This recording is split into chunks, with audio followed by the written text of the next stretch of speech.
without further ado, I want to introduce our moderator. He is a corporate securities attorney at this firm. He's a partner. He's a leader in his field, and he's an awesome moderator. Let's hear it for Alan Sane. Thank you, Rob, and thanks everybody for coming. As Rob mentioned, we're all hosting you at our office tonight, and hope you all have enjoyed the dinner, and I'm sure you'll enjoy even more some of the insights our distinguished panel of speakers tonight will be providing. So happy to be here, and very happy to have the chance to be speaking with the two of you tonight. Let me just start off by first introducing our two panelists. On my right is Carol Sands. Carol probably does not need much of an introduction for most of you, as she's very well known in Silicon Valley. She's the founder and managing member of the Angels Forum and the founder and managing general partner of the Halo Fund. She has 30 years of experience investing as an entrepreneur and working with large corporate institutions. She founded the Angels Forum in 1997. It's an innovative angel group that organizes individual investors with previous entrepreneurial experience to invest using a venture capital model for due diligence, mentoring, and board management. In 2000, she founded the Halo Fund, a VC fund that invests in early stage Silicon Valley-based startups. And Carol is also a globally recognized expert that many government officials and corporations seek out for advice regarding early stage investing and innovation. She also teaches a course through Stanford University's continuing studies program, actually two courses, Angel Investing for the Serious Investor and the Effective Startup Board Member. So for those of you who are interested, I highly encourage you to try to sign up for Carol's course. She's also a director of the Sands Family Foundation, which funds early stage and NIH research relating to prostate and ovarian cancers. So let's all have a warm welcome for Carol.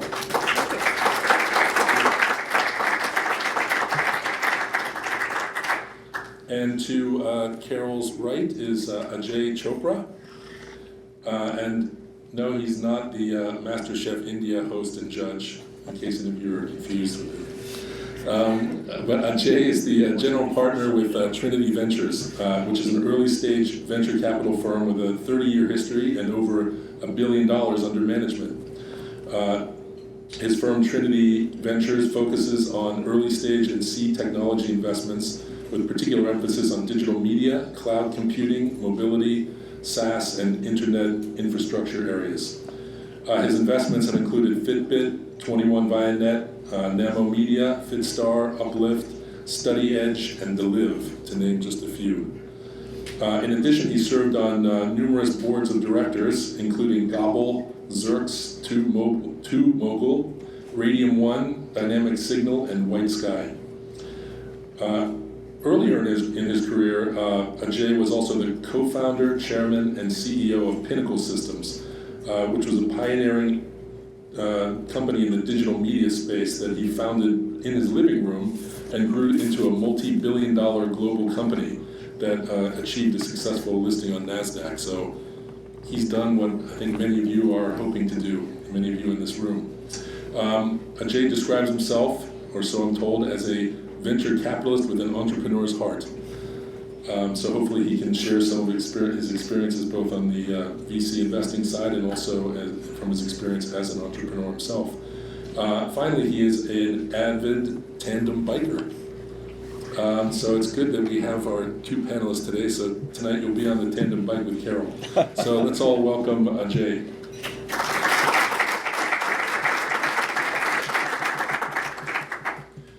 So as Rob mentioned, our format tonight is really sort of a fireside chat, minus the fire. Although I thought we should get like an HD TV screen and just have like a. I'm sure there's a fire app somewhere. Yeah, so we can all hold up the fire on your phones, and then we'll have it. As Rob mentioned, we're going to talk for about an hour or so, and then we'll take some Q&A, and then there's going to be some time at the end for some further networking. And once again, just to introduce myself, I'm Alan Seam. As Rob said, I'm a corporate and securities partner here at Sherman & Sterling. Our firm has about 21 offices around the world, in pretty much every continent except Antarctica, and we service companies from startup stage up until multi-billion-dollar companies in a variety of industries. So without further ado, let's get started. Our topic tonight is finding the right investors for the long term. So if you thought you were at a different event, now's your chance to relocate. Our panelists are going to cover a variety of areas, including not only finding and selecting investors with the funding you need, but who will also be long-term partners that hopefully will help you through critical phases of your company's development over many years.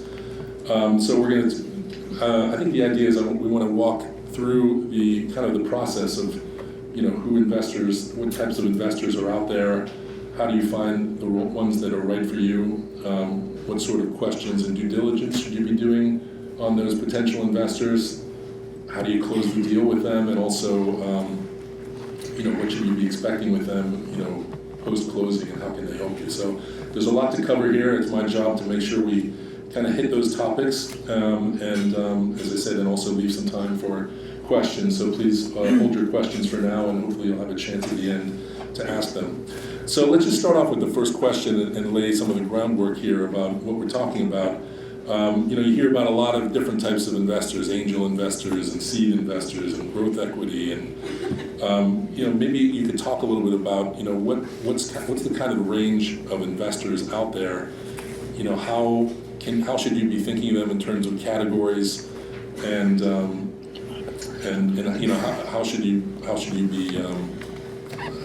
how should you be thinking about approaching them?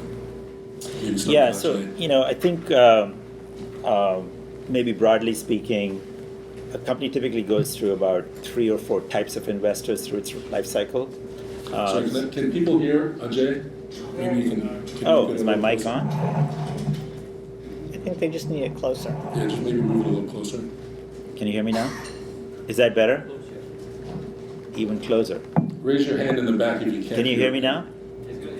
Okay, it's good now. Okay, awesome. So I would say that think about it as 4 stages that a company goes through in its relationship with investors. The first one is kind of like a family and friends round. So put an idea together, and you attract people that just believe in you because it's you, right? So that's fairly typical, and almost everybody has those connections and contacts. And those rounds are typically sub $500,000. Sometimes they're tens of thousands of dollars just to get going with basic stuff. And it could also be your own personal money, by the way. I would include that in the same category. And then you sort of get into what I would say is early stage rounds, which are typically seed stage or Series A. So seed stage is typically people that are maybe not your friends and family, but are interested in putting monies, capital to deploy in the venture capital area. And so you can connect with them through a variety of organizations, including this one, or like the angel list is probably a great way to think about finding seed investors. And so they would be coming in, and that round size used to be less than $1 million, but now can be much higher than that. Sometimes 2 or 3 or more $1 million in that round. And then you get into the sort of institutional phase of things. And in that phase, I would say there's early stage capital from institutional money, and then growth stage capital from institutional money. And so that round would be typically Series A or Series B rounds to fund a company with as much as $10 or $15 million in Series A and Series Bs. And then once you have gone past that stage, if your company is not successfully sold, then you probably get a much larger round size, unless you're already profitable. And those will be Series D, E, F, whatever, right? Growth round stages. Need to be closer even? Okay. I'm going to actually take this in my hand now. How is that? So that would be growth stage, where you're effectively, raising capital pre-IPO or pre an event, a liquidity event, and those amounts can be enormous, right? So there could be anywhere from $25, $30 million type of rounds each to perhaps hundreds of millions of dollars. In the case of Uber, billions of dollars, right? So that I would say those are the 4 typical steps before you go public, if you do go public. And then obviously once you go public, that is also a form of fundraising. Most people think of going public as a form of liquidity. It actually usually isn't. It's a form of fundraising where you are effectively raising money now from public investors rather than private investors. So, can you hear me? Okay. So the more important part is, in order to figure out who is the right kind of investor for you, you need to start making some decisions about what you need. And the biggest one is, how much money do you really need right now? And then how much money are you going to need after that? And all of that typically ties to what kind of an exit do you think you're going to be aiming for. So if you are planning on becoming a public company, chances are you're going to need at least tens of millions of dollars and probably closer to hundreds of millions of dollars depending on your industry. But there are investors who will go with you through that whole process if they know that your intent is to go public. At the same time, there are also investors who are really preferring that you get acquired.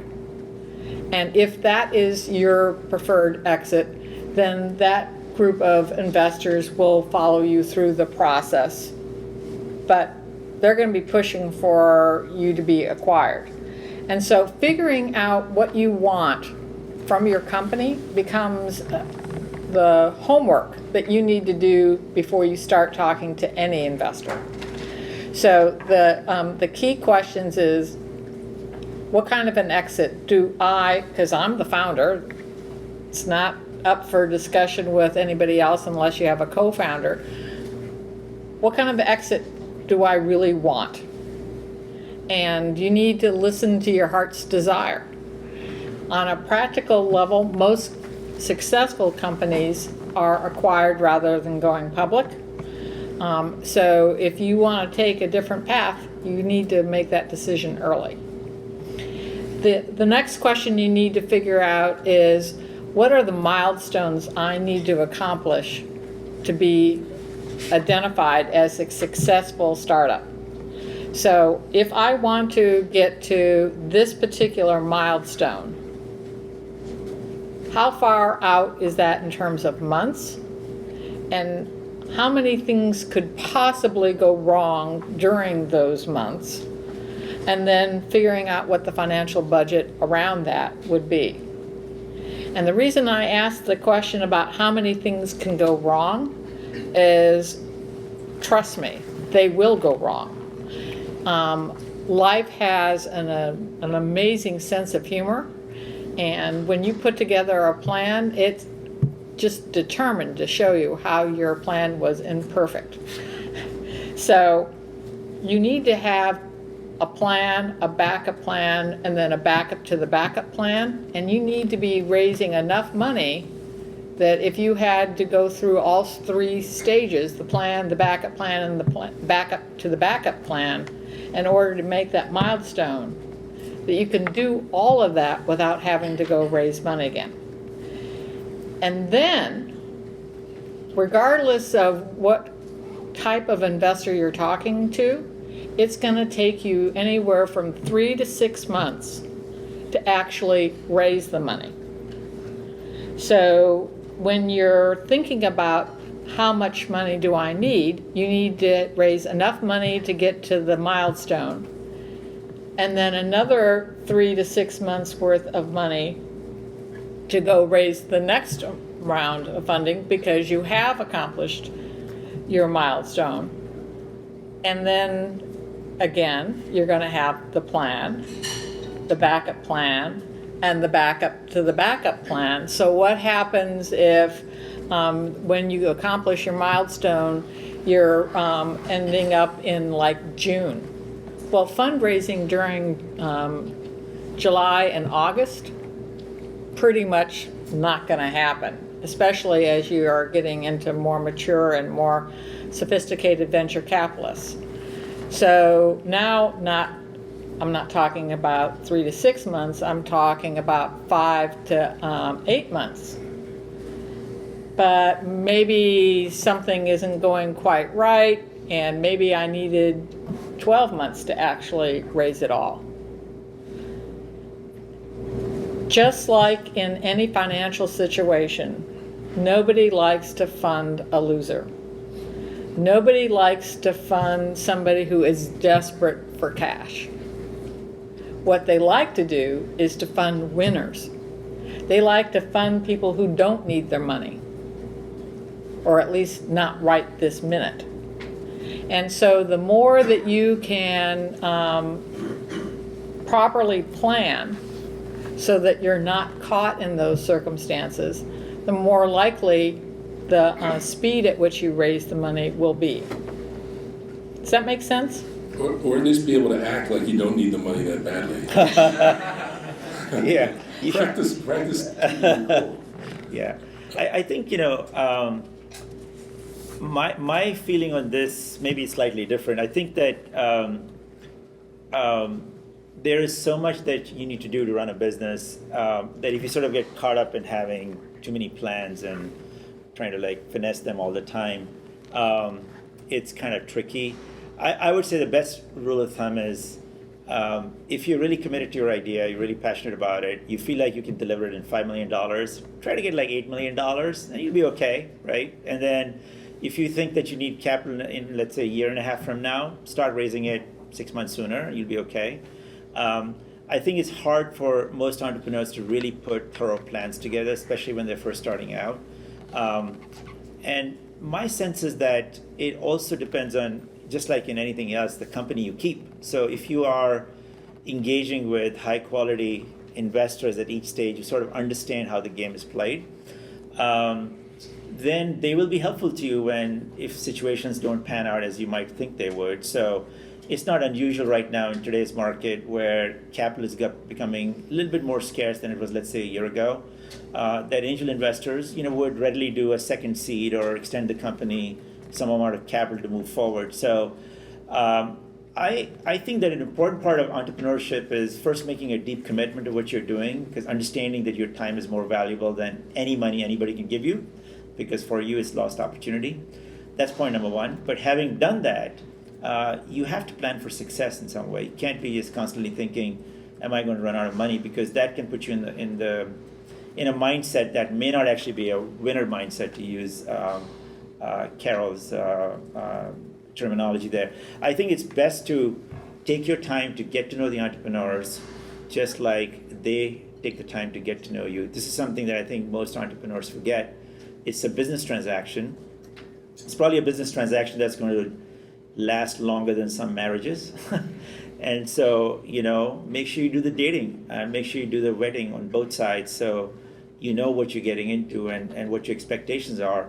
And have these types of discussions, have a discussion that says, have you put a reserve against my company, so that if I need capital, if times go tough, I'll have some recourse, right? So I think building that honest relationship with your investors, just like you would do with your employees, for example, or other business partners, is extremely important in this relationship, which is going to be there for several years, and it's crucial to your business's success. It's hard for venture capitalists or even angel investors to say no to someone who's been upfront, dedicated, honest, and most importantly has been communicating continuously with them. Some of the best the good news and the bad news. Right? Absolutely, with the good news and bad news. I mean, some of the best seed investments that I made that have been successful is the entrepreneur sends a monthly newsletter to all of their 10 or so angels, right? That's great. You sort of get an update on what it is, and then in one case he sort of welcomes to have a call if people want. Most of the time that doesn't happen, but if somebody really wants to call them, call the company, they can get an update. Then when time comes to raise capital, you're not starting from ground zero. You have been informed all the way along, and it's much easier for an investor to make that leap and be be convinced to help in a situation that might be tough, or get ready, be prepared to participate in a follow-on round. So I mean, it's a slight difference from what you were saying, but I think the entrepreneur mindset has to be positively inclined and planning for success, right? That's kind of like what everybody wants to see.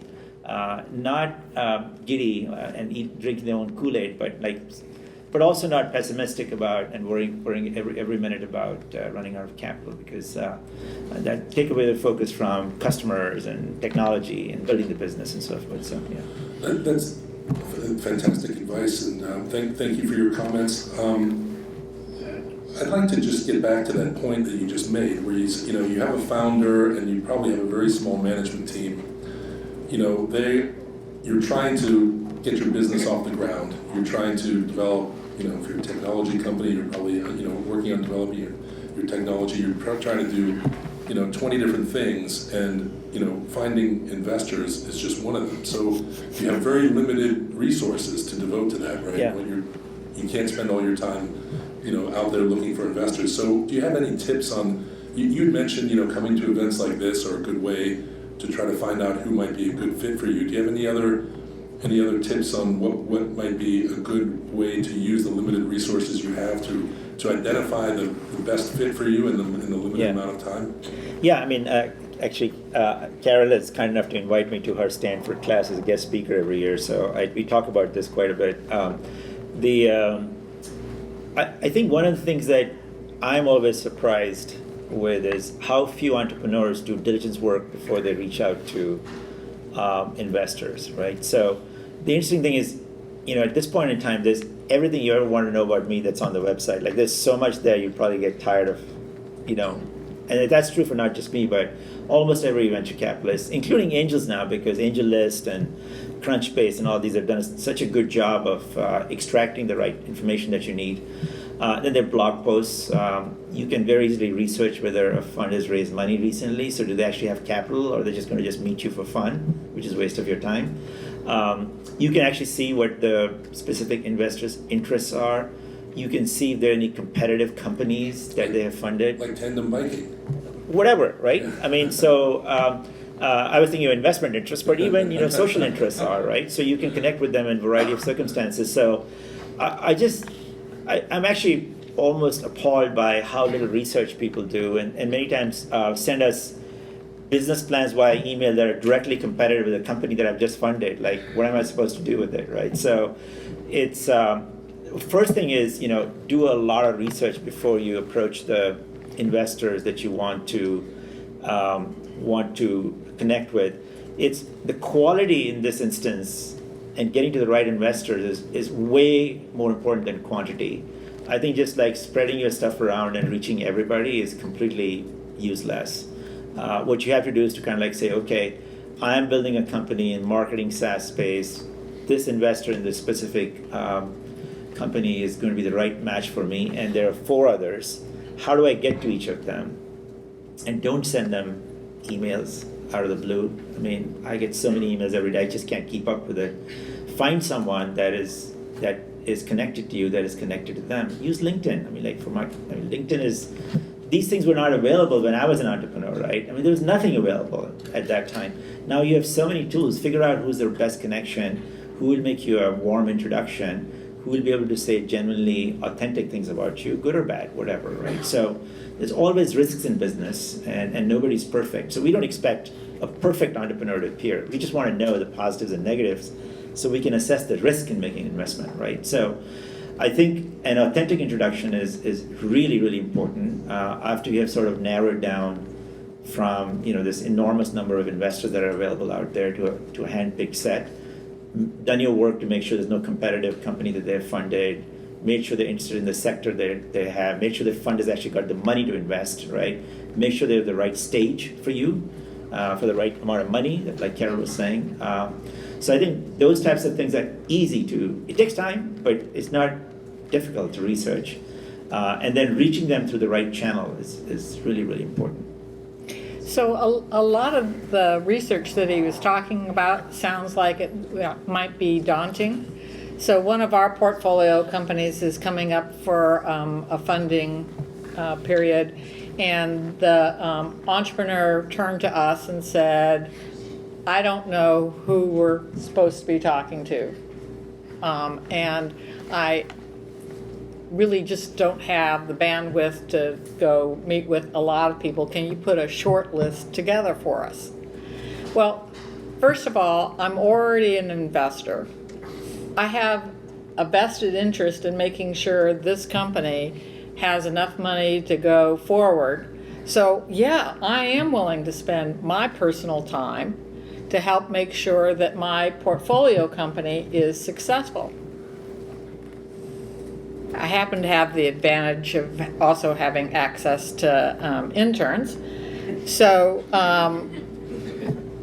an intern who knows nothing about business, doesn't know a single person in the venture capital world on a practical basis, spent 3 hours, came back with of doing research, came back with a list of 5 VCs that were exactly as Ajay had said, have money in their fund, have interest in the space, had the expertise to understand what the company was trying to achieve, and there was some kind of personal link with each of them.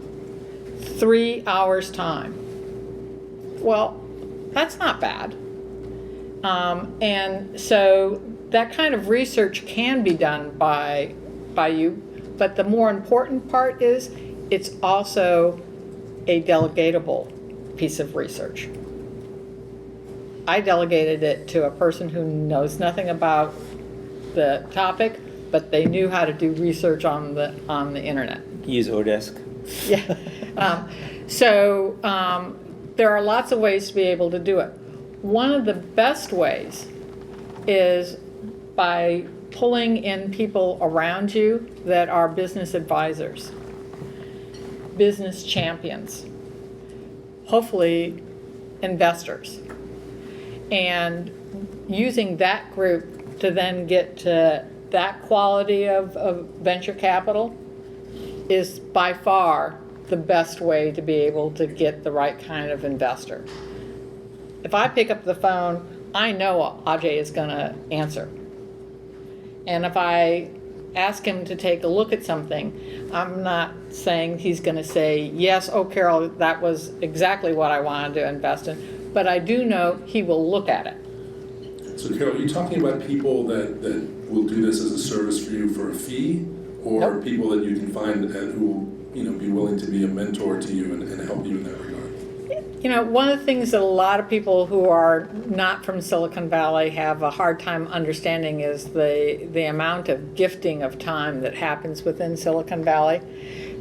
All of us have made our fortune because somebody helped us. And so now we need to pay it forward and help the next generation. And so asking for help is an important part of the Silicon Valley culture, and providing that help is an even more critical part of helping in the Valley. And so there are individuals that like to feed off of entrepreneurs. I really object to them, but they do exist. But for the most part, the best advisors that you're going to find are ones who are willing to work with you without pay. The ones that are doing it because they're passionate about this industry. Somebody helped them, they want to help you. And working with somebody in a non-paid position helps you figure out whether or not this is an advisor that you want to hold on to on the long term, or is this person just, they have a limited amount of knowledge or advice to be able to provide to you, and you need to now go find broader or better kind of advice. But in their early days, handing out your precious shares of stock to unknown individuals who want to be your advisor, not a smart idea. Wait until they've proven themselves to you. And Kara, I would suppose it's safe to say that you or people like you are probably going to be much more willing to help somebody who's done some work to help themselves. As you said, somebody who's, shows that they have an idea of what they want to do, what they need. They've gone out, done some research on their own, and they come to you with specific questions or areas where you might be able to help them that can help narrow down, and you can say, yes, I can help you with that, rather than coming to you and say, I don't know what I'm doing, what can you do to help me? Then you might say, well, why don't you try to figure it out yourself a little bit first, come back to me when you have a better plan. Yeah, I think that the point Kara's making is really important, that people are willing to help, but they're willing to help if you have a specific request, right? Because everybody's busy, right? So just like everybody wants to be helpful, everybody's also very busy in Silicon Valley, and perhaps everywhere else. So they don't have any time. But if you come to me and you say, I need to get to this person, I have a specific request, and here's what the request is, it's easy for me to do that. I can probably dispose of that in 30 seconds and get on with what I was doing, right? So you have to be mindful of other people's time as well. The other thing that I would suggest to you is, just like you do in every important relationship, is put yourself in other parties' shoes, right? So, Carol is probably very similar. I'll just tell you what my day looks like, right? I get to work at probably between 8:50 and 8:30, and it's like I'm in an hourly clock. Every hour there's a new company presenting. Right? It goes on to like 5:30, and then drive up here, and then I'm on this panel, right? So what am I going to do after this panel? At 9 o'clock, I'm going to go back. I'm going to look at all the companies that I looked at today, and I'm going to probably in my mind say, okay, which were the one or two that were sort of interesting? Then I'm going to spend the next 30 minutes saying no to the others. That's how quick it is, okay? Because I can't, if I keep it from one day to the next, I'm accumulating 25, 30 companies, and it's just not going to, I won't be able to keep up with it. And then on weekends, I sit down and I process the 4 or 5 or 6 that were interesting. Like I remember I met with Eric, and that was an interesting company, and we actually processed it over the weekend because I'm getting ready for the Monday meeting, and to talk to my partners and say, look, am I insane about thinking about this company? What do you think? This is going to be like, sounds like an interesting company. What do you guys think?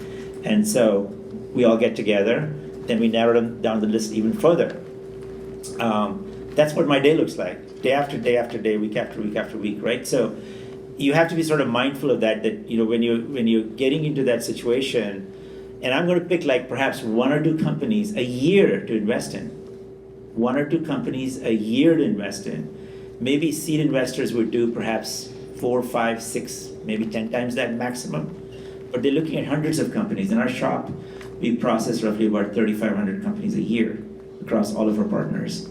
So it's a lot of activity. There's a lot of information flowing through, a lot of correlation, a lot of checking, references and all that. So venture capitalists are extremely busy. You can't you have to sort of put yourself in their shoes. It's not what it looks like from the outside that, hey, listen, they just picked my thing and then everything will be cool. So there's a lot of work and effort that goes on at the back end because we are trying to stick to what our strategy is. We're trying to make sure it fits with our teams. We're trying to make sure it's something that's going to have returns that our investors require us to produce. So I think it's important so keep in mind they're busy. You're not going to have too many shots with them. So when you get that meeting, make sure you're absolutely ready to get to that meeting because that's your one shot. Remember, my day's full, and I think the next meeting may be weeks from now. If I'm interested in you, I'll call you the next week because you're one of those shortlisted companies that are ran by my partners, and everybody said, "Yeah, this looks interesting. Let's go work on it." That's like if I've got 7 partners, and everybody's looking at let's say 25, 30 companies. Of all those companies, we're going to pick maybe like 2 or 3 to work on it each week. So it's a very quick and it's a filtering process that you have to keep in mind, and be aware that if you're getting that warm introduction, it's a precious time to make an impression. Be very clear about why you think this is the right company for them. Look at it from their perspective. Like, why is this the right company for them? Maybe they made an investment in a related company, related sector, and you can say, look, you have done this part of the stack, and I'm one level above or one level below, or whatever. And that kind of a context helps them rationalize in their own mind why they should be doubling down on you, right? So. Thanks, Ajay. Let's drill down on that a little bit more. As you said, let's assume that somebody has gotten a warm introduction to an investor that they feel is going to be a good fit for them. They have that meeting set up. You know, what are some other tips that you would give to them? I mean, what are some things that you've seen that have worked for investors when they've come to do their initial pitch to you? What are some things that, you know, are mistakes that you should try to avoid?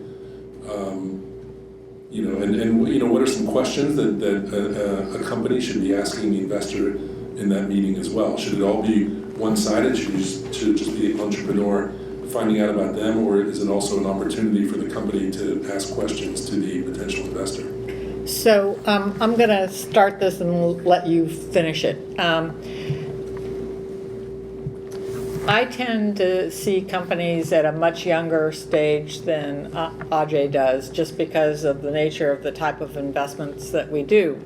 But I am always shocked at the number of times when I talk to the entrepreneur after they've been through a screening session with us about how many times have they made this presentation.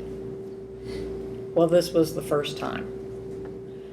Trust me, it sounded like the first time. There's no excuse for not practicing your pitch. And you can ask your advisors to listen to your pitch. You can ask your coworkers or your co-founder to listen to the pitch. You can ask your lawyer, or you can ask your neighbor. You can ask your parents.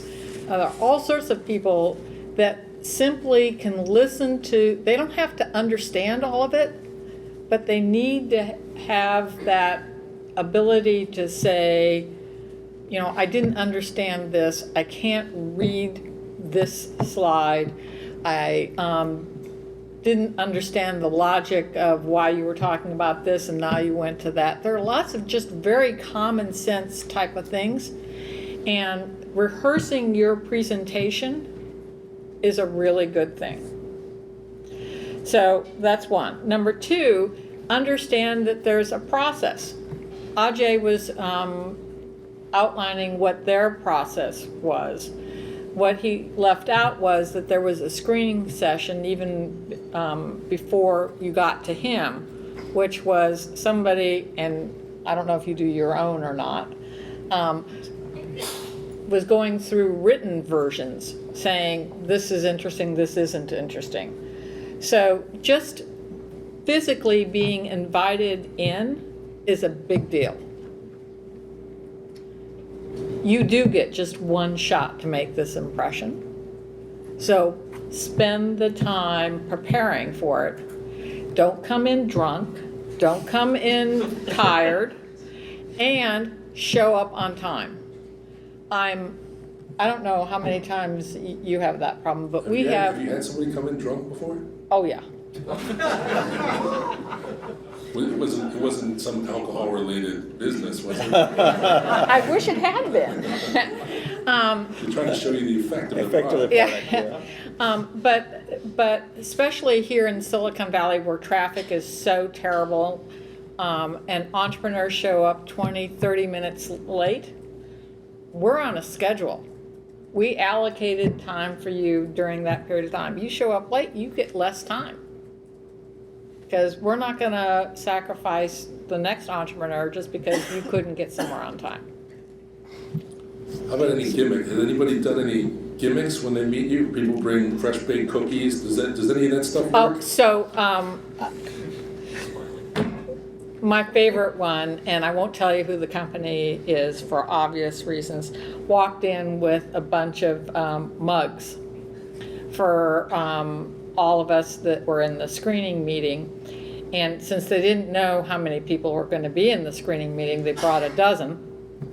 And then they laid out this story that basically said, we've gotten this far, we're now running out of cash, and we're really, really desperate, and can you make a fast decision? And we're looking at the cups saying, well, you aren't spending your money very wisely. I don't need another cup. And I know that what they were thinking is, oh, it has the logo of the company on it, and every time I pick up the cup, I'll think about the logo. But as an investor, what I was really thinking is, you spent $7 on this times 12, and you're telling me you need cash? You don't make good decisions. I'm not interested. And so there are so many ways that you can communicate whether or not you're worthy or you are qualified to be the next portfolio company of an investor. And a large part of that conversation is stuff that happens around you during the presentation. So neither one of us will invest in a singular person as a portfolio company. We need teams. It's just too crazy insane to put all of our eggs in one person. We need team. I've had entrepreneurs die. I've had, my most famous one is we gave him the check. He was really excited. He went out and took the afternoon off, played a round of golf, and died on the second hole. I'm not kidding. Died. Second hole. Didn't even get to finish his golf game. Did someone cash the check? Well, yes, they had put it into. He cashed it before he went to the golf course. Yeah. Okay. So, for the record, this was before wiring was much more common. But at that moment, if that had been a singular entrepreneur, we would have lost our investment. Who would have known what was going on? But he had a great team around him. And, they went through the funeral the morning, and then the next week they were like, okay, we gotta bring this one home. And they came together in a way that was just magnificent. And we ended up having a happy ending to the story. But if you haven't formed teams yet, then we're not interested. So how do I know whether or not you're just a group of people that are saying, oh yeah, I'm willing to take that job title, versus a team member? Well, so something happens during the presentation. The person, the CEO who's making the presentation, maybe misunderstood a question and starts to answer it in a different way.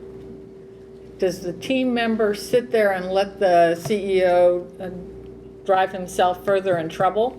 Or does the team member lean over and say, hey, I think what they were asking was this? It's those little signals. And we're looking at all of them. That's part of the reason why we're asking you to physically come in and meet with us. We're trying to figure out, are you a team of individuals that we can work with, be in relationship with, that we'd like? I mean, a lot of people don't understand how important it is that we like you.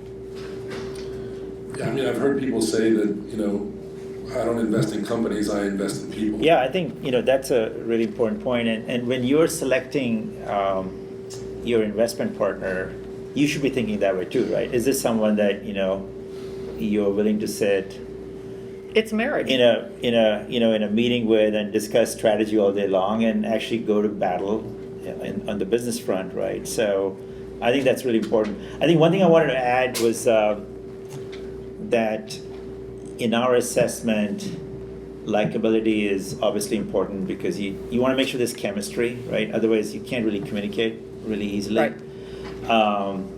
So that chemistry is important to a business purpose. That's important to understand. And then I think the second thing is that I think humor helps. I would have probably thought about the mugs in a different way, but I think humor helps. I feel like people that have, they're not tense or they're not making light of the situation, but at the same time, they're not sort of taking it overly seriously. I mean, a lot of your life is business, and if you just take it very seriously, it's not a very interesting way to live. So I think I like people with a little bit of flair, like people that have got interests outside of just their work, even though they might be working really hard. And I think what we also look for is does this person have authenticity around what they're trying to do, right? So we ask ourselves a question, why are these people ordained to do what they're trying to do? What is special about them that they should be the ones that would win with this idea, right? So that's a very important thing to think about and be very clear in your mind why you would be. And I think you should be looking at the investor the same way too. Why is this person going to be the most helpful to me of all the people I could pick? What is in their quality? Do they have the background that I need? Do they have the connections that I need? Can they make the introduction that I need to customers and so forth? And the last thing I would say is that I think we like entrepreneurs who are authentic to the purpose, but are also capable of, getting other people excited about it. Because keep in mind, one of the top jobs of a founder or a CEO is to continue to raise capital. By the way, it does not stop at an IPO. I mean, I raised more capital after an IPO than I did before, which I think is not unusual because you raise larger amounts.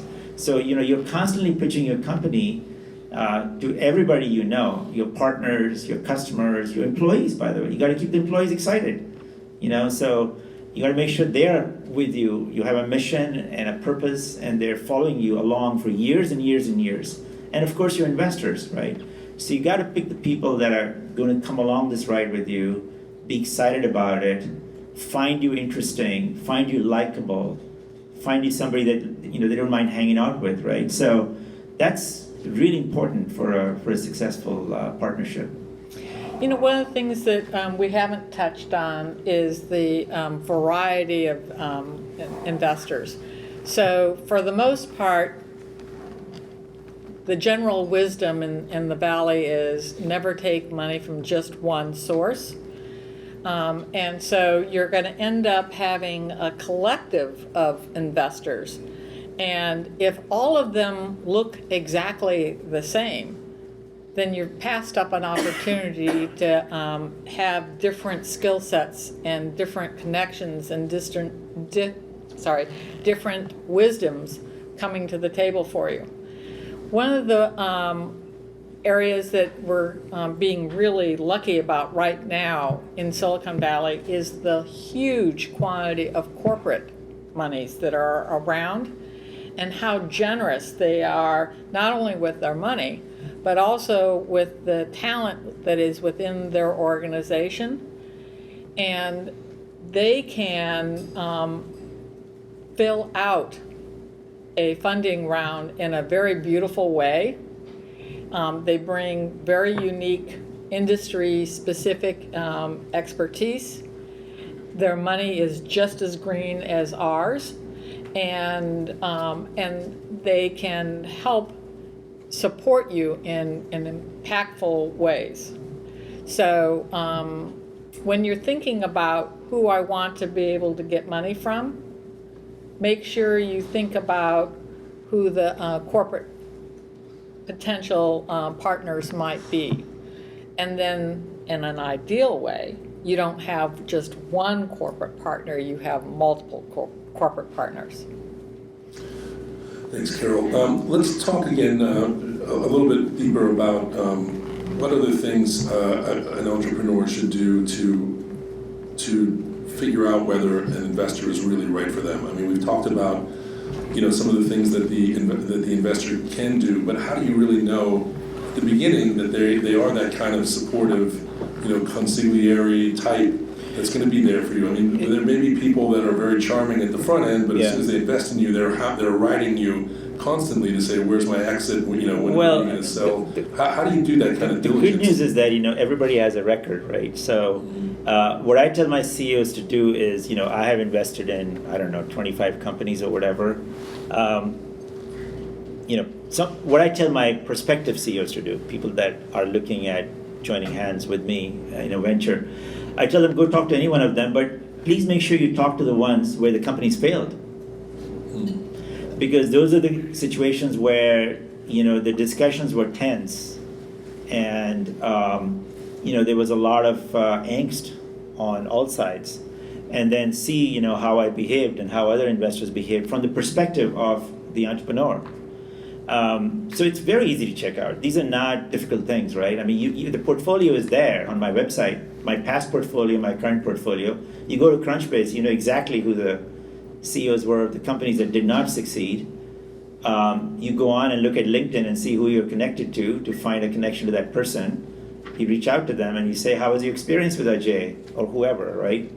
You can very easily check them out. So the good news is that everybody's got a record, and the record is is on the sites these days, and on the internet these days. So you can easily find that. You can find connections to validate it. So I actually encourage, even if my prospective CEOs do not suggest it themselves, before we join hands and do a handshake on a term sheet, I encourage them to do that because I want to make sure they know what I'm getting into, what they're getting into, and I want to know what I'm getting into too. But I want to make sure they know what I'm getting into. I'm not necessarily the easiest board member, but I think I'm very fair, and because I've got so much operating experience, I tend to discuss that very openly, discuss issues that might come up with the company, and I sometimes feel like I can see what may be unfolding, and I want to make sure that they are comfortable with that situation, that I'm not trying to run or control the company, but I'm going to be there suggesting and recommending to them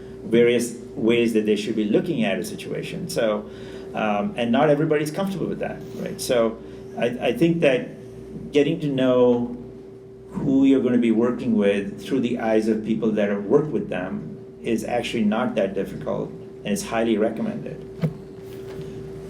Great. We'll be taking questions in a couple minutes here. One last point I'd like to cover.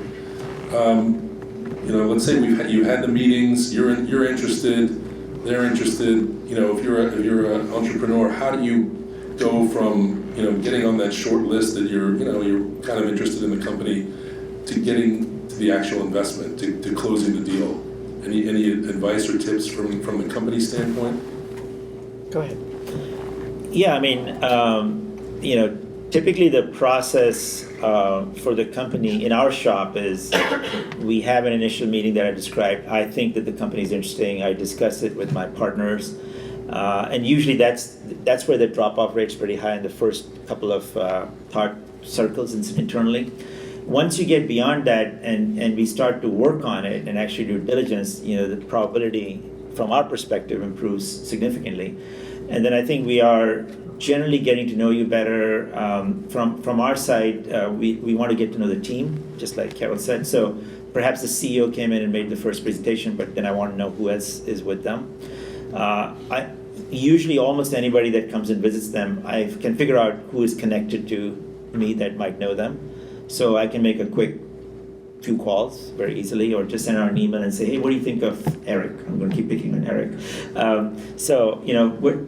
What do you think of him, and how do you feel about being the CEO of this company or whatever? So I can get a quick check on that, and then once all of that is good, and we do a site visit, go visit the company, and actually get a feeling for how everybody there is feeling, especially if it's got a few employees. You can get a pretty good feel for a company when you walk in and you see how people are interacting with each other, how people greet you, how people talk to each other. You can actually get a lot of the culture by visiting.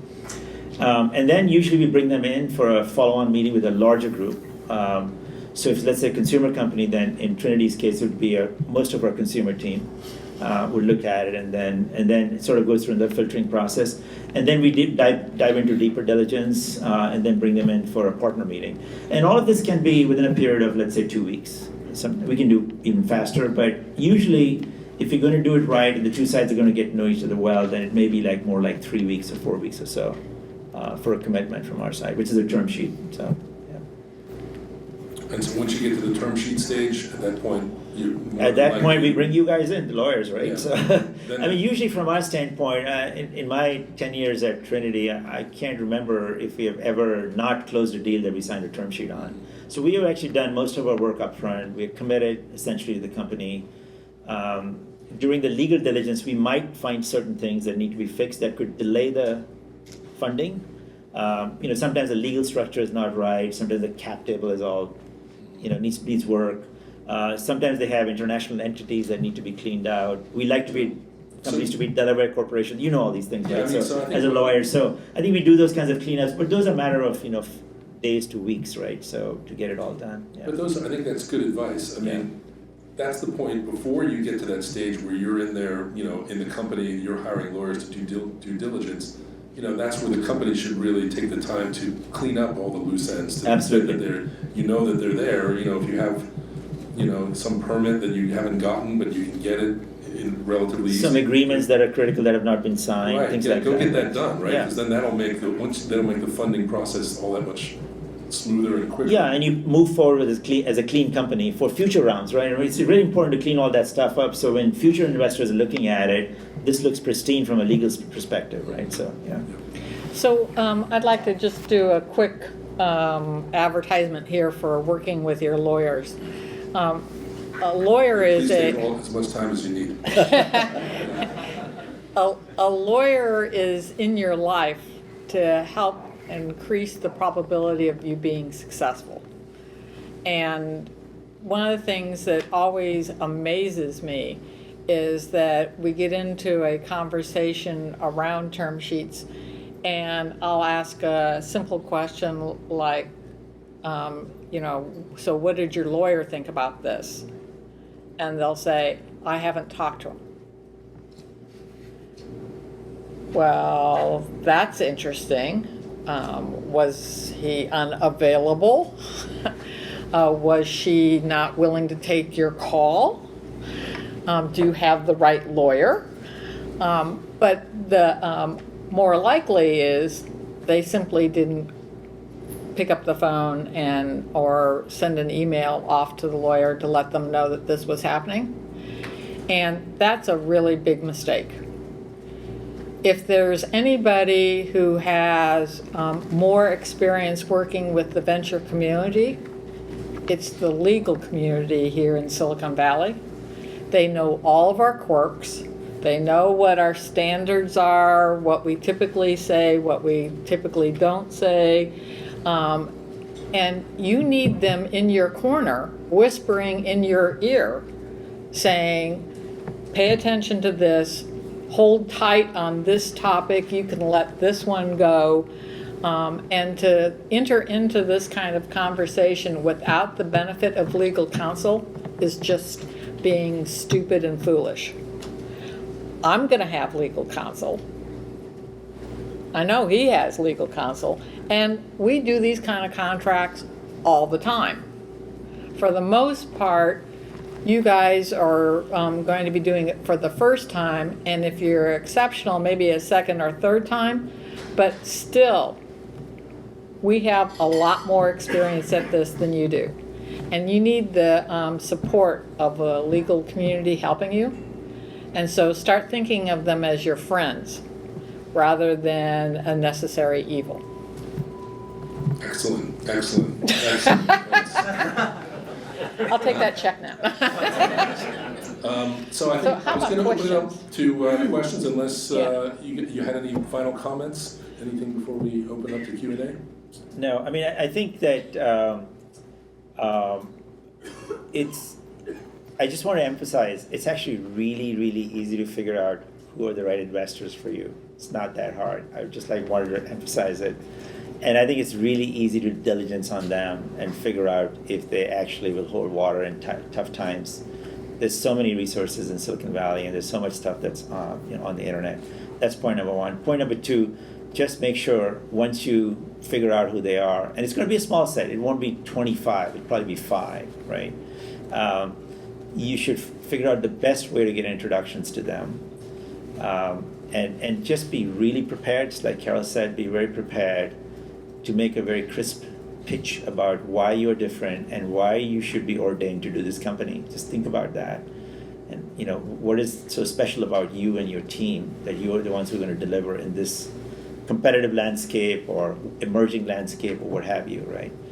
And then be very crisp, and if you rehearse it, with your advisors or existing board members, or even your friends, you'll just get better and better at it. It's just like anything else. If you practice, you'll get just better and better at it. And let them throw questions at you.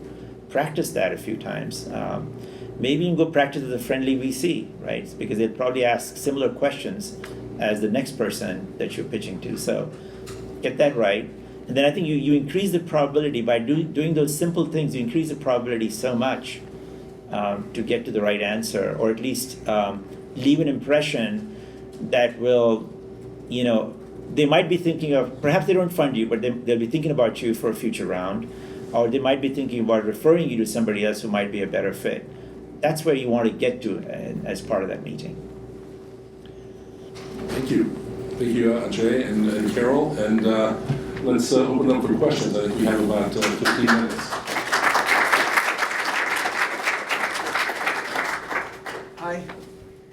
Hi, my name is Asi, and I work with Alvin Chiang. We're here from Shanghai and also based in Santa Clara. And we invented a water bottle for children that has a little pet that grows the more you drink. So it's a health tech product for children. Anybody wants to check it out, come later. And my question is, since we're talking to investors, one interesting thing that you didn't touch on that I'm just curious, while we're doing this and trying to find the right marriage, which is totally that, we are pre-A. So we're looking for pre-A investors, right? But at the same time, you say we have one shot, which I also agree on. But I'm just curious, since you've obviously been doing this for many years, have you ever met someone at an early stage, felt like it wasn't ready, but then at a later stage actually invested in them? Oh, yes. Did everybody hear the question? Yes. I just invested in a company called Bird Eye, and the founder had come and talked to me when he was just getting going. And then when he was like a year later, and I said no in the first one, and a year later he had scaled the business. And then the third year he came back and he says, you know what, let me show you what all we are doing. And I said, oh my God, I need to fund this right now. Happens all the time. We actually have a methodology using Salesforce of tracking companies that we have met, putting them in categories, level of interest and so forth. We kind of talk about in that database about the founder's qualities, the company's qualities, the match, the market, and so forth. All of that is there. Just like any other sales process, we maintain that. And we follow up on that. So we actually have a category called follow up where we will call you. Nice. So you don't have to call us. Many times we will actually, if we found the company interesting, we say, okay, 6 or 7 months have gone by and I have a tickler in Salesforce and it'll tell me, hey, you need to call this company. So yeah, all the time. Yeah. Great. And have you ever done a milestone investment where you see something that you think is really interesting and you decide to kind of step according to milestones with your investments? Oh, tranched, you mean? Yeah. We have done that in a few instances. Usually we don't go into that planned. What happens is we might, at a seed stage, put in some amount of money, and then if they make progress, we give them some. But we don't plan. Usually, we don't plan it ahead of time. That has been done. It's not an unusual structure at all in Silicon Valley. It's just that we don't, as a firm, do a lot of those. But there are tranche things where people can do it based on milestones and have even set valuations and so forth. We just feel that there's so many variables around a company's evolution that if you're really strict about milestones, you could be directing the company to do the wrong things, right? So let's say if we agree that you have to reach a certain number with that product, but let's say the product is not perfect, the right decision would be to actually not sell anymore, get it right before you put it out in the market. The wrong decision would be to manufacture more of them. But if the agreed upon milestone for tranche financing was to get more units out, you may be doing the wrong thing for the business long term. So. Thank you very much. First, I would like to say thank you so much for AJ, Carol, and Alan for taking time to be here and teaching us amazing things. It was a great learning experience. My question is for you, Carol. First time I went to a meetup, somebody told me, oh, venture companies prefer to invest money on companies that has a man as a CEO. And I was like, okay, I don't know why you are telling, yes. I was like, I don't know why you're telling this to me, but okay.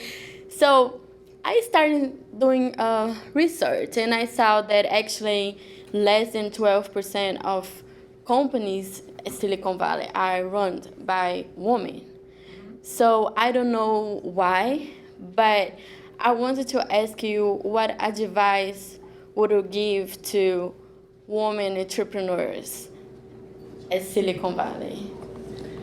So there is a huge difference between being a woman entrepreneur and a woman entrepreneur running a venture backable business. Do you understand the difference?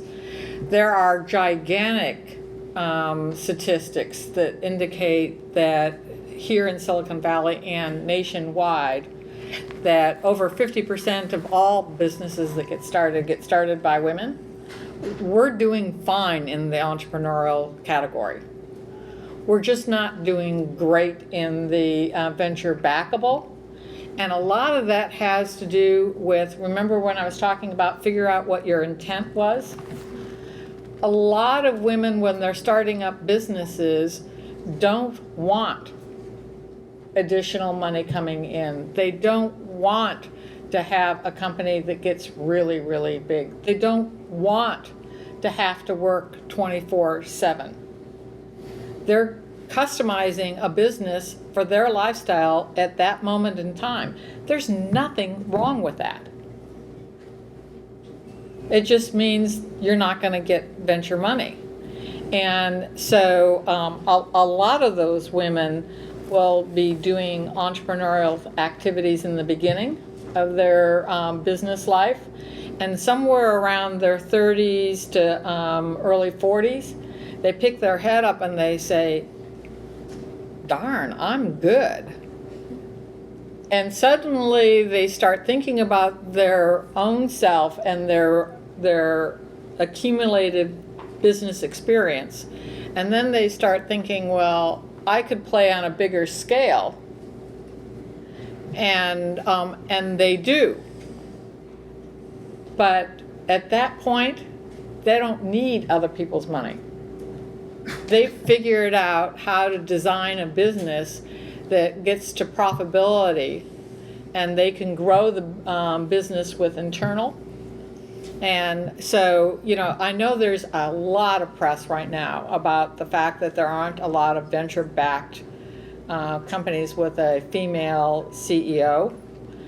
But what that business press is missing is, but how many successful businesses are there that have women CEOs? And our numbers are strong. This is what I actually did show to the person. I said, I think we have a better ability to do self-funding than you guys. I was just joking, but... It's not a matter of being good or bad, it's just different. Yeah, but I think that does not mean that there's not a problem. I think there is a problem, and you know, we have been thinking about this a lot, and I'm actually really pleased in the last 8 or 9 years we have now a better ratio inside our firm. So we have 3 out of 9 GPs who are women. It should be 4.5 out of 9. It's like 3 out of 9. So I think it's better than it's better than most firms in Silicon Valley in terms of ratio. And I actually feel really good because I looked at my portfolio and the Series A's investments, I've done 15 Series A investments since the time I became a venture capitalist. I've done a bunch of others that were seed stage. And out of this 5 were either women CEOs or women founders. And right now in my portfolio, out of 7 companies, I've got 2 women CEOs, CEO founders. We can do a lot better. I think that what Carol is saying is probably true. It is. But I, well, it's probably definitely true. But I think there's also this separate issue that there is a issue with not, aggressively venture capitalists themselves not changing themselves internally to be thinking about serving that demographic. And we don't necessarily think about it from a social perspective, right? Because we are a money-making organization, right? So we think of it as an underserved community that we could go and cater to and actually find the people who really want to do venture-backed companies and help them, build great companies. And my partner Patricia Nakash funded Care.com, which went public, right? So Sheila Marcello is the CEO. She's like, you could put any man against her, okay? She's an awesome public company CEO. So, and there are lots of examples like that, right? So. Next question. Yes, hi. I'm intrigued by the crowdfunding investment possibility. I was wondering if you might be able to speculate on how crowdfunding may transform an investment opportunity or provide another opportunity for sources of investment. So my thought was that on the having a real experienced investor is great. And my fear when I was talking with someone who said, that if you have one investor, a VC firm that they have a lot of influence over you, they could pressure you to in a certain direction. It's a lot of pressure as an entrepreneur, whereas having many small investors might be a different in that sense, So just wondering if you have any thoughts. So before Ajay gives you the more formal answer, let me just remind all entrepreneurs that the most likely outcome for every startup is failure. The point of separating from failure to success typically is defined by who you have around you, who is willing to help you be successful. So perhaps you're asking the wrong question. So how do you feel about crowdfunding? I feel good about crowdfunding. I think that I think one thing in the example that you gave is it's an interesting example because I have never, of all my years of investing, I've never had a situation where an entrepreneur came to me and said, you guys have too much control or whatever. I think that this issue that you brought up is more to do with who the people are rather than what kind of ownership they have. So if you're thinking that by, my argument would be, let's say if you're going to take $5 million and you take it from 50 people rather than one, you may actually have more issues because you don't know who the squeaky wheel would be that may have just invested 100,000 or 10,000 and it's constantly bugging you, right? And we have seen that actually. That part of the reason why we sometimes clean up the cap table is that there are some investors who come in early in the company's life cycle and are very anxious with the amount of money that they've put from their own perspective. And are constantly calling the CEO and wanting to have meetings and so forth with no real agenda or purpose. And that becomes distracting sometimes, right? So I would not necessarily equate ownership to angst. Many times actually people that are seasoned investors who have been through lots of ups and downs are much more calm about situations. And the discussion about, ownership and control very rarely comes up. Honestly, in real life situations, But just from an opportunity of, do you? I think from an opportunity standpoint, it's great. I think that I feel that the laws relaxing investment to individuals is, from an entrepreneur's perspective, it's that many more opportunities to get a round completed. There are platforms now, including AngelList, that is going to enable legally, using the crowdfunding regulations, depending on, how much capital you want to invest and what your net worth is and so forth, enabling all that structure. I think it's wonderful. It's great to have as much capital as available, in the market for entrepreneurs. I think it's something that the investors should be thinking twice about. Carol has this class about, angel investing, and I think it's probably doubly more important for classes like that because angel investing is a hazardous sport. I think she said clearly that likely outcome for most companies is a failure. And I think if you're trying to do angel investing on your own, without having deep knowledge about sectors that you're investing in, you're probably doing adverse selection.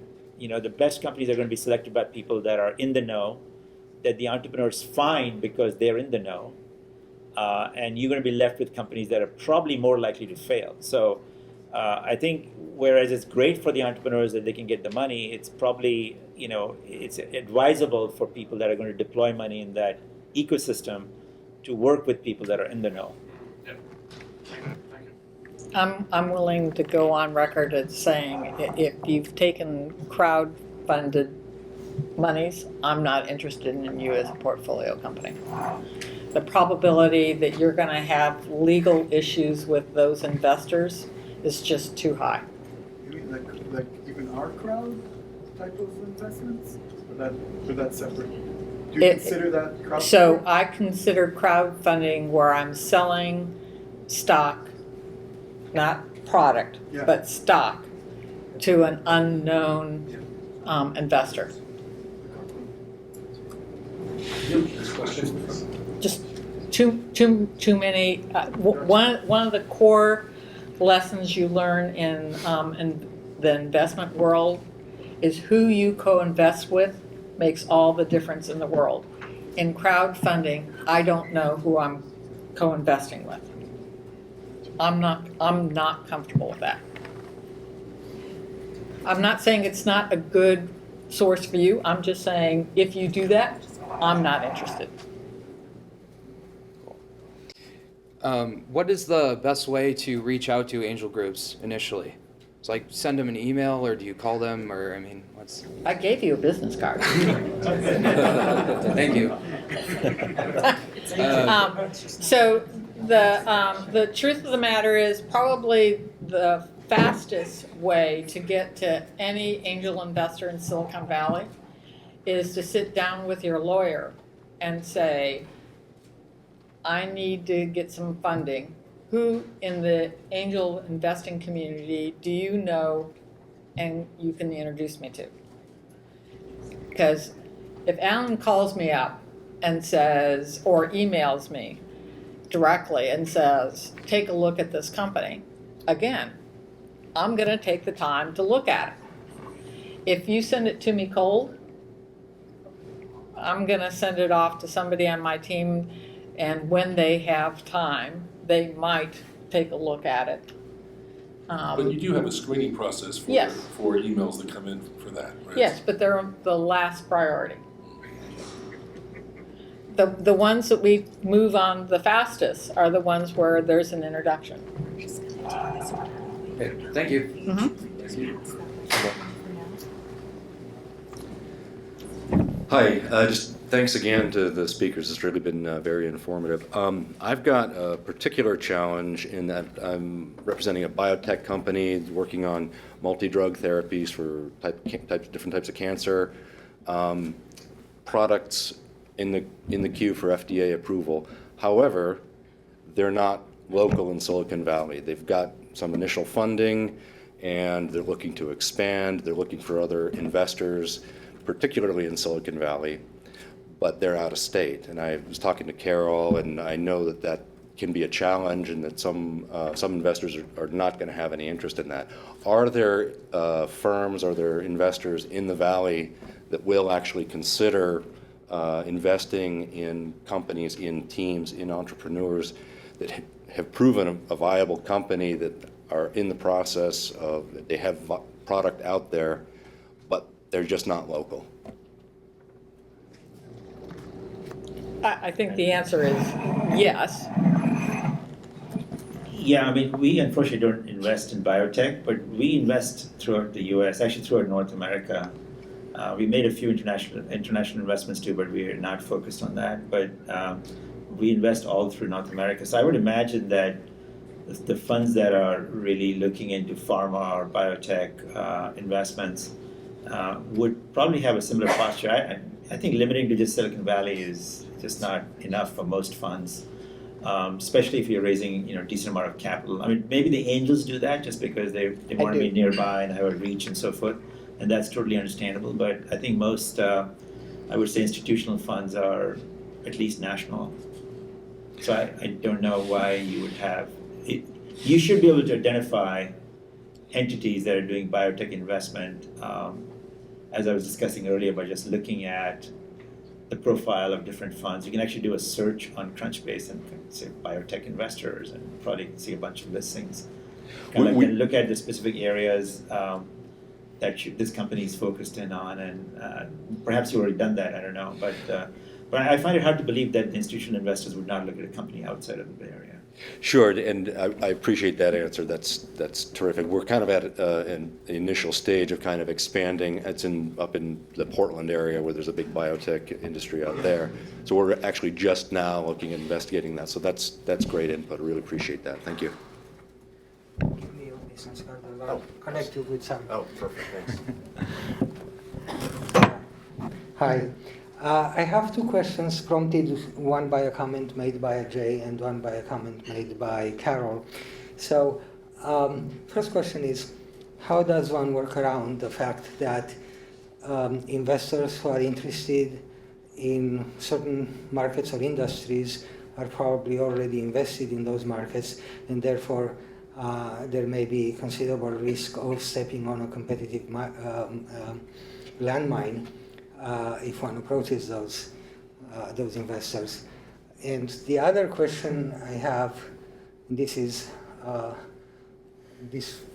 prompted by Carol's comment about corporate investors.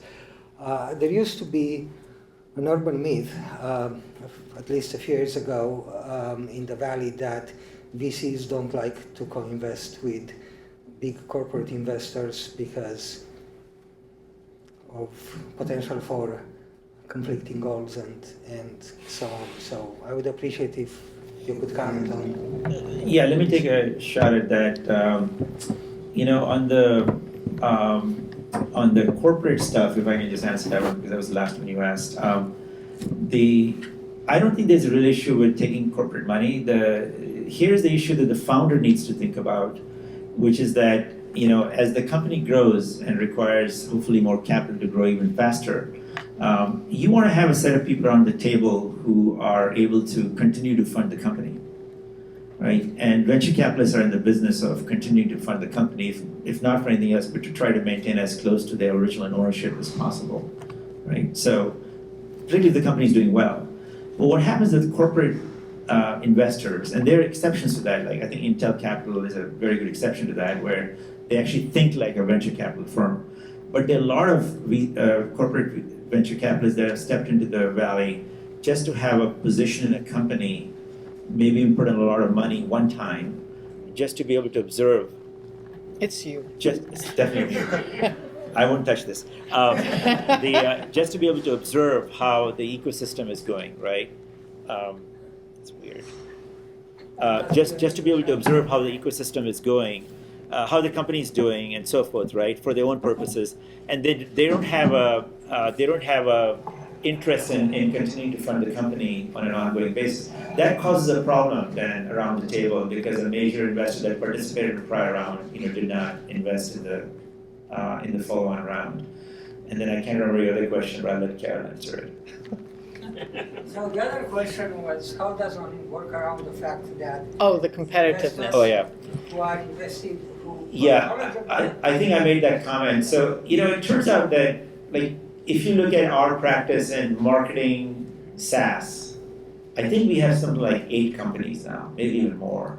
So I don't think it's, so we have like one company in price optimization, we have another company that is doing marketing automation, another that is doing marketing intelligence, another that's doing review marketing, another that's doing employee advocacy. So I don't think that any of these areas that are fairly substantive are that tiny that if an investor invests in one company, there's no room for another investment. Of course, if I have a marketing automation company and you are a marketing automation company, then that is competitive. That's pretty narrow, right? And it's the same in almost any sector, right? So if I'm doing on-demand, it's on-demand all over the place. I'm doing drones or 3D cameras or whatever. There's lots of different variants in those sectors. So I would say that the That was not working. real issue is that it's your job to make sure that there isn't a competition. And so one of the things that we do, because we have a rule that we won't invest in direct competitors. So we start the conversation off with, just given what we've read based on what you sent us, sounds like you might be in competition with XYZ company who we've already invested in. Could you please take a look at that and get back to us and tell us whether or not you are in competition? And it's totally up to you. I mean, you're the ones who's sending us the information. You're the one that needs to make the determination about whether or not it's competitive. But the beauty of working with an investor that has invested in the area is that they have experience. So Rob, can we have people who've been waiting patiently. Should we take the last 3 questions then? Okay. Hello, thank you for speaking tonight. My name is Eric. The company that co-founded is Kids Cool Ride. Basically, we're a transportation tech company. The question I have is, we've gotten revenue and we're profitable now, which is great, but the key question that I have is the way that we've done that is we're not only focusing on our primary goal, which is trying to get kids from one place to another and move them around either via TNC or whatever, but some of the vehicles that we have, we rent during the day because it's just open capacity during the day. And my question is that viewed as a distraction from an investor point of view, like because it's not part of our main goal, or is that viewed as like a smart thing to do because you're trying to add on like a supplemental revenue stream? Well, I don't know enough about your business, but I think, at some point you have to shift the company. If you're going to become a large company that you want to get venture funded, right? By the way, there's nothing wrong with running a company without venture financing, right? It's totally fine. In fact, most startups in the US are not venture financed, right? So it's fine to do that. You can build a nice business, it could be a lifestyle business, it could be something that you do for yourself and your family, it's totally fine. But if you want to get that company for whatever reason venture funded, and the reason for that would be that you see a bigger opportunity, you want to scale it, you want to have people around the table that can help you with strategy, with hiring and so forth, that would be the main reason. Then I think in that instance, focus is really important. And so maybe the way you want to think about it is that if you're talking to venture capitalists, you tell them about what your main focus area is, and you tell them that's what you really want to do, and that you are showing some evidence of progress and success in that area. And oh, by the way, you're doing this other thing during the day just to make sure you can pay the bills. Venture capitalists understand that. It's not like, but the main part of the pitch should be the first part, not the second part. The main part of the pitch should be where you want to go, because then there could be actually a happy matching of interests where you stop doing that day stuff because you were just doing that to make money. You focus even more so on the strategic stuff. And now because you've got capital, you don't mind being in a lossy situation for some time till you sort of scale that focus area to a level where it can be self-sustaining. And I do want to emphasize there is absolutely nothing wrong about being a company that never took venture capital. Most successful businesses in the United States have never taken venture capital. So it's only here in Silicon Valley where the attitude is, oh, you don't have any venture capital? Are you real? If you think about it, how perverse is that thought? But there's nothing wrong with not going for venture. The key is to be a successful business. Yes, hello everyone. I would like to know from your perspective, from every one of your perspective. Oh, it's 2 mics here. So, hello everyone again. This is Olga. And I would like to find out from your perspective when companies should do media exposure and marketing, perhaps? I think when they feel that their product, they have discovered the product market fit. So, which means the product is there and you have actually engaged with customers, depending on whether it's a consumer product or business product, there are different ways to engage with customers. And you have actually gotten evidence that there's actually a product market fit. And you're ready to scale the business. If it's a physical product, ready to produce the product. If it's a software thing being sold to businesses, you've actually gotten feedback from businesses in different sizes, different sectors to make sure that your product's got applicability and product market fit. In a variety of different clients, not just one client. Okay, I think that would be the right time to actually scale up and get the message out. What about if the market is not ready for that product and media was not covered? So it means people were not aware of it and therefore they were not ready for the product or services company worked so hard to produce. And that's where the magic happens. I mean, what you're talking about is what every new industry goes through. And one of the things that I've come to really appreciate the magic of Silicon Valley is that somebody will come in for a screening session and they'll start talking and I'm suddenly realizing I have no category to put them in. It's a new category. And then within the next 3 weeks, I'll have maybe 4 or 5 other people. I mean, it's scary how in short a period it is that other people will come in and they're in that same, there is no category for this segment.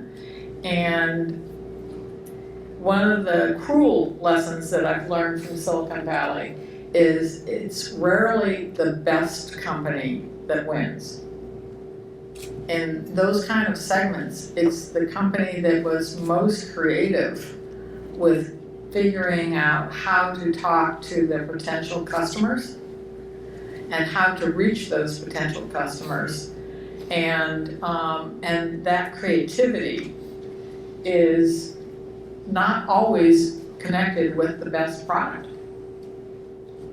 So, if that's the situation that you're in, maybe you need to go find some marketing expertise to come join you. I'm just media, so I work with a lot of startups, and I want them to point it out that, yes. So I set you up beautifully. It's just a matter, I do a lot of interviews, so it's a matter of asking the right questions if you don't get the answer you want to hear or whatever. But anyway, thank you.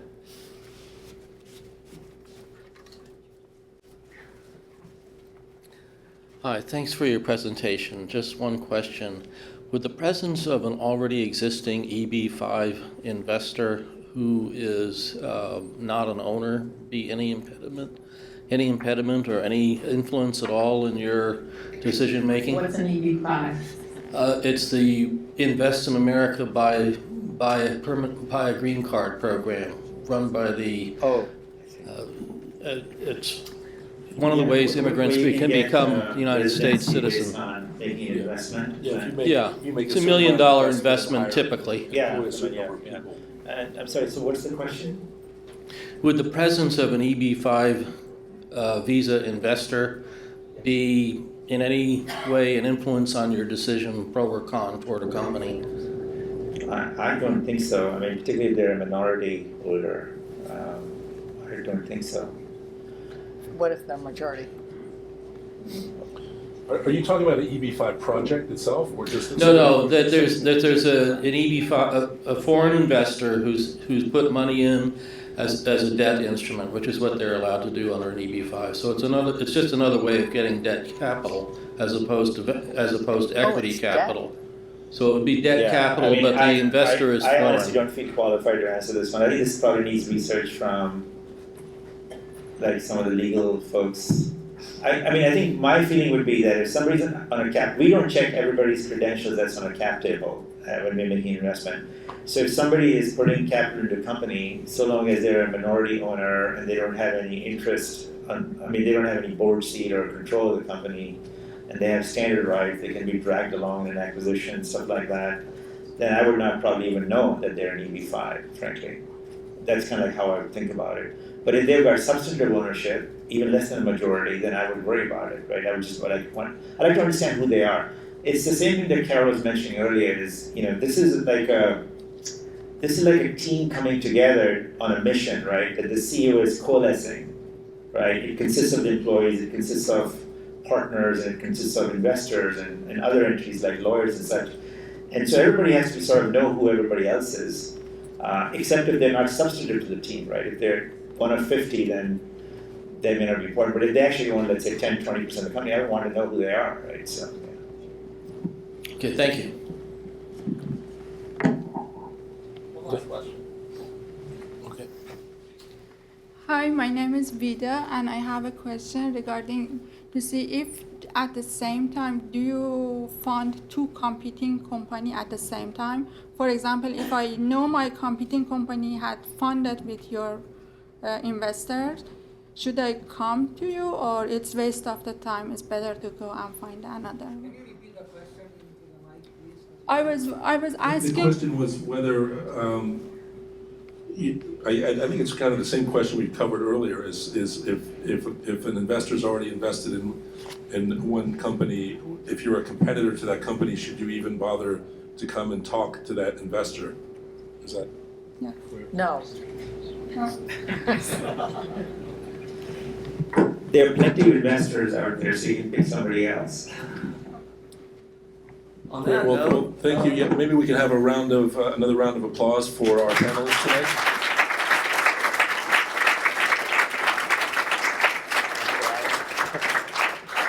some applause for Alan and for Chairman Sterling.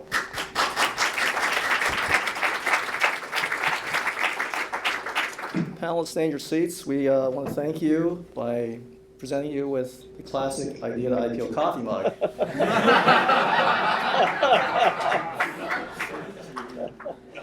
You have a good sense of humor. $7